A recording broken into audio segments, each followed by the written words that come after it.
అందరికీ నమస్కారం అబ్బాయి. నా గురించి అనుకున్నారు కదా? కాదు, మీ గురించి ఎవరు చెప్పింది? అందరికీ నమస్కారం. మీడియా మిత్రులందరికీ కూడా గమనించాను. రవి మొత్తం అనుకుంటే పారిపోయేవాడిని అసలు. అయితే ఈరోజు అంటే ఎందుకు చెప్తున్నానంటే, ముఖ్యమైన పని మీద ఉండి కూడా అబద్ధం ఆడేసి ఈ కార్యక్రమానికి రావాల్సి వచ్చింది. నాకు అక్కడ ఇది కంపల్సరిగా హాజరవ్వాల్సిన విషయం అనమాట. ఈ సినిమా అంటే పరిశ్రమకి కొత్త కొత్త వాళ్ళు రావాలండి. కొత్త కొత్త వాళ్ళు వచ్చి సినిమాలు తీసి వాళ్ళు సక్సెస్ అయ్యి 10 మందికి పని కల్పించి అన్నం పెట్టే పని ఇది పరిశ్రమ. దీన్ని ఆధారం చేసుకుని కొన్ని వేల కుటుంబాలు ఉన్నాయి, ఉపాధి ఉంది. సో ఆ ఉపాధి కల్పించకపోతే చాలా ఇబ్బందులు ఎదురవుతాయి. పెద్ద పెద్ద సినిమాలు 100 కోట్ల సినిమాలు ఎటు తిరిగి వాళ్ళకుండే ఇది వాళ్ళకు ఉంటది. కానీ ఇట్లాంటి చిన్న సినిమాలు కనుక ఆడకపోతే, ఆదరించకపోతే చాలా ఇబ్బందులు ఉంటాయండి. ఆర్టిస్టులకి, ఎదిగే ఆర్టిస్టులకి, కొత్తగా పరిశ్రమకు రావాలనుకునే వాళ్ళందరూ కూడా ఇదిగా ఉంటది. కొంచెం ఇలాంటి సినిమాలు ఆదరించాలి. పోతే సినిమా గురించి చెప్పాలంటే ఫస్ట్ వచ్చేసి కథ వచ్చి ఈ పిల్లోడు రుద్ర వచ్చి నాకు చెప్పాడు. ఈమె అప్పుడు అమెరికాలో ఉంది, ఎవరో కూడా నాకు తెలియదు, అందరు చెప్పినట్టు. కాకపోతే మా ఊరు పక్కన కారంచేడు వారిది ఏంది అది చెప్పిన తర్వాత ఓహో మన దగ్గర వాళ్ళే కదా అనుకున్నాను ఫస్ట్. తర్వాత ఆమె మాట్లాడే తీరు, ఆ కథ నచ్చింది. ఆ మాట్లాడే తీరు కానీ అవన్నీ కానీ చాలా ఒక ఒక ఒక రకమైన ఆప్యాయత ఉంటుంది ఆవిడ మాటల్లో. ఈవిడ ప్రతి ఒక్కరిని కూడా చాలా చక్కగా చూసుకుందండి.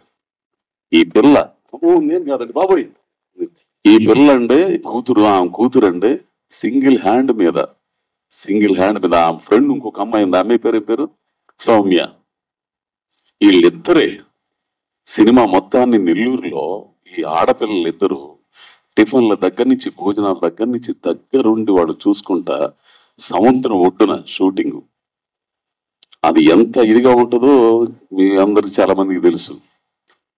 పోతే నాకు ఇంకో సంతోషకరమైన ఇదేంటంటే, నాకు బెనర్జీ అన్నతో పనిచేయటం, గోపరాజు అన్నతో పనిచేయటం, నాకు కొంతమందితో చేసేటప్పుడు ఒక రకమైన అనుభూతి ఉంటుంది. మన పిచ్చనా కొడుకునో లేదో నాకు తెలియదు, కానీ నాకు నా వరకైతే ఉంటుంది అట్లా.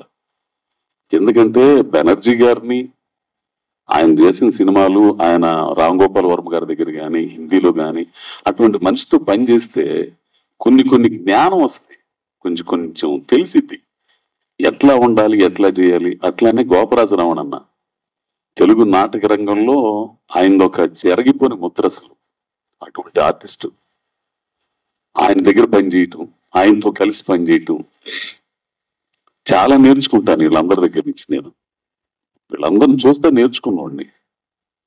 ప్లస్ కథ విషయానికి వస్తే మత్స్యకారి కథ నాకెంతో ఇష్టమైన జాతి మత్స్యకారి జాతి.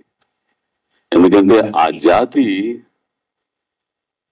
భూమి చివర, భూమి అంచున సముద్రాన్ని కాపాడుకుంటూ, పర్యావరణాన్ని కాపాడుకుంటూ బ్రతికే మత్స్యకార జాతి.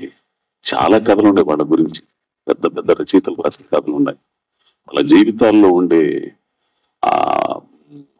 అనేక రకమైన భావోద్వేగాలు, వాళ్ళ నీతి నియమాలు ఇవన్నీ చాలా ఉంటాయండి. ఆ బ్యాక్ డ్రాప్ తీసుకుని కుర్రోడు కథ చెప్పి చేసినందుకు చాలా బాగుంది. నా క్యారెక్టర్ కూడా చాలా బాగుంటది.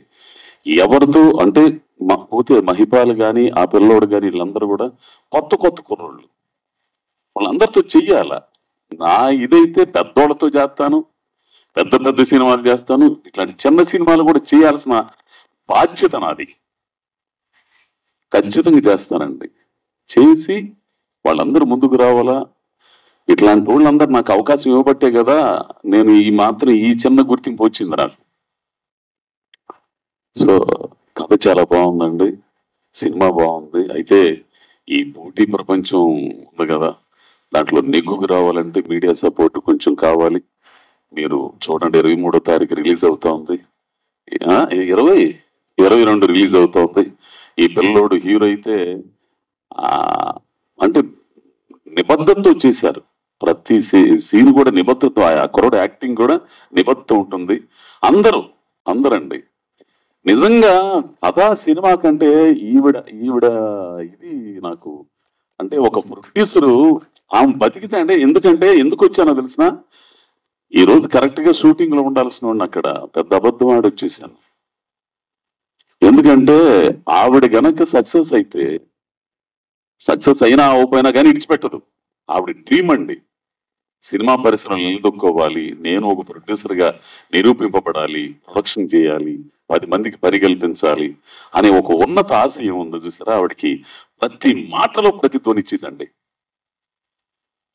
తెలిసిన దీనికోసం ఖచ్చితంగా నాలాంటి చిన్న ఆర్టిస్ట్ నా ఒక్కడి వల్ల అయితే ఏం కాదులేండి అసలు. కాకపోతే అందులో చిన్న భాగం అయితే బాగుండు నేను ఉద్దేశంతో వచ్చానండి. సో సినిమా చాలా బాగా వచ్చింది. కెమెరా వర్క్ కానీ ఇవన్నీ కానీ పాటలు కూడా బాగున్నాయి. సో మీరందరూ ఆదరించి ఈ సినిమాను చూసి ఆశీర్వదిస్తే నెక్స్ట్ ప్రొడక్షన్ కూడా ఆవిడ స్టార్ట్ చేయబోతుందండి. మీ అందరి ఆశీర్వాదం ఉంటుందని ఆశిస్తూ, అయితే పరిశ్రమలో పెద్దవాళ్ళు అందరు ఆశీస్సులు ఉన్నాయి దీనికి, ఈ సినిమాకి. రాకిలేని వెంకటేష్ గారు వారు నిజంగా ఏమండి సభాముఖంగా మీకు చాలా కృతజ్ఞతలు తెలుపుకుంటున్నానండి. అట్లా మ్యాంగో వారికి, ఎందుకంటే ఒక చిన్న సినిమాని మీరు ప్రోత్సహించిన తీరు, రేపు 22వ తారీఖు రిలీజ్ అయ్యే టైంలో ఆయన థియేటర్స్ అన్ని ఆయన ఇచ్చి ఇట్లాంటి మనుషులు ఉండాలండి ఇండస్ట్రీలో. సో మేడం, మీరు ఈ సినిమా సక్సెస్ లేకపోతే కాదని పక్కన పెట్టి మీరు ఖచ్చితంగా ఇండస్ట్రీలో ఉండాలి. మంచి ప్రొడ్యూసర్ అవుతారు, అభిరుచికల ప్రొడ్యూసర్ అవుతారు, 10 మందికి పని కల్పిస్తారు, అన్నం పెడతారు. ఆ స్థాయిలో కళామతల్లి ఆశీస్సులు మీకు ఉంటాయి, మీరు సక్సెస్ అవుతారని కోరుకున్నాను. అట్లాగే హీరో ఈ రుద్ర, ఈ పిల్లోడు పనితీరు కానీ, ఈ పిల్లోడు నిబద్ధత కానీ, నిజాయితీగా వ్యవహరించడం కానీ, ప్రతి పనిలో కూడా అది ఎప్పటికైనా సక్సెస్ అంతే. నువ్వు ఎంత బూజింగ్ చేయాలని చూసినా అప్పటికప్పుడు అది కొంతకాలం ముసుగు ఎప్పుడు టైంలో తీయాలి. అట్లాంటి వ్యవహారం ఏమి లేదు వీళ్ళలో. సో ఈ పిల్లోడు మంచి రైటరు. నాకెందుకురా సామె దండం పెడతావు, కలామ తెలుగు బెటరా బాబు, ఏంది ఈ ఎగస్ట్రాలు ఉంది అసలు, ఏంది. సో ఏంటంటే ఈ పిల్లోడు మంచి ఆర్టిస్ట్ కూడా. ఈ కుర్రోళ్ళు నాకెందుకు అంటే ఓపెన్ గా మాట్లాడడం నాకు ఇది మళ్ళా అది ఉంటాడుగా, దీన్ని కూడా వేసేసుకుంటాడు మళ్ళీ. ఈ కుర్రోడు హీరో కంటే విలన్ గా ఎమాగా ఉంటాడు, ఒక రగ్గడ్ క్యారెక్టర్ భలేగా ఉంటాడు. ఇది నా అభిప్రాయం కాదు, నిన్ను చూసిన తర్వాత కొంతమంది నాకు చెప్పింది, ట్రైలర్ చూసిన తర్వాత మా ఊళ్ళో కొంతమంది చూసి, నా ఫ్రెండ్స్ చూసి, అరే నీ ఏమో భలేగా ఉంటాడు రా, నీ ఏమయ్యా విలన్లాగా అని అన్నాడు. సరే నువ్వు ఏ విధంగా ట్రై చేసుకుంటావు తర్వాత సంగతి, అది నువ్వు కూడా సక్సెస్ అవ్వాలి, ఖచ్చితంగా సక్సెస్ అవుతావు. మీరు ఈ టీం మొత్తాన్ని ఆశీర్వదించాలని కోరుకుంటూ మీ అందరి వద్ద సెలవు తీసుకుంటాను. ధన్యవాదాలు. Thank you sir, thank you so much. ఎన్నో వండర్ఫుల్ సినిమాస్ లో అద్భుతమైన క్యారెక్టర్స్ పోషించిన